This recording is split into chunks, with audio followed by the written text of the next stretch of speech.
بسم اللہ الرحمن الرحیم۔ میری عزیز بہنوں، بیٹیوں اور بھائیوں، آپ کو میں روایات سنا رہا ہوں، 40 اسباق سنا رہا ہوں۔ اب میں بیوی کے حقوق کے بارے میں 40 حدیثیں سنا رہا ہوں۔ آج حدیث نمبر 29 سنانے لگا ہوں، توجہ سے سن لیجئے۔ نبی کریم سرور دو عالم صلی اللہ علیہ وسلم نے فرمایا، اے لوگو پاک دامن رہو، اپنے آپ کو غلط باتوں سے بچاؤ، برے کام سے بچاؤ، بدکاری اور زنا سے بھی اپنے آپ کو بچاؤ۔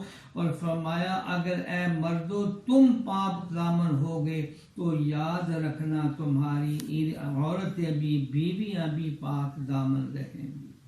اللہ جل شانہ نے بواسطہ جناب رسول اللہ صلی اللہ علیہ وسلم ہم مردوں کو یہ سبق دیا گیا کہ دیکھو اپنی نگاہ کی حفاظت کریں، زبان کی حفاظت کریں۔ کسی کی بیوی، بہن، ماں بہن کے بارے میں اگر غلط نکاح ڈالو گے تو یاد رکھو تمہارے بھی بچے، تمہاری بھی بیوی، تمہاری بھی بہنیں ہیں، اس پر بھی نگاہیں غلط پڑیں گی۔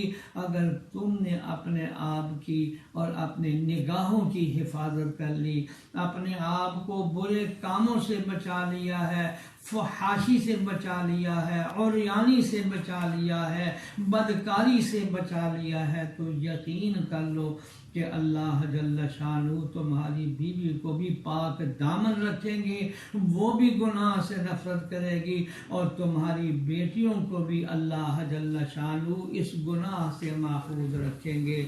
میرے دوستوں اور بھائیوں، اللہ جل شانہ ہمیں نگاہ کی حفاظت، زبان کی حفاظت اور پاک دامنی اللہ ہمیں نصیب فرمائے، آمین یا رب العالمین۔